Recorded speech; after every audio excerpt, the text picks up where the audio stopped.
ফরচুনের আটা 5 কেজির প্যাকেট এটা।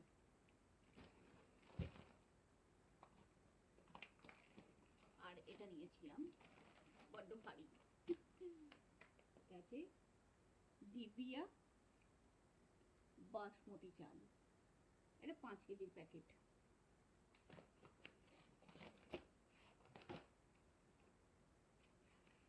টমেটো কেচাপ, এটা হচ্ছে 2 কেজি। আর নিয়েছিলাম এই ওট আলমন্ড বিস্কিটটা, এটা এরকম প্যাকেট করা আছে, এরকম ছোট ছোট 8টা প্যাকেট আছে। আর এই একটা প্যাকেটের ভিতর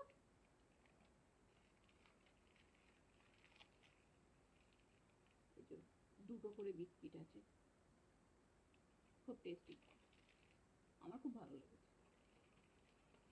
এই ছিল আজকের আমার গ্রসারি, কেমন লাগলো বলবেন।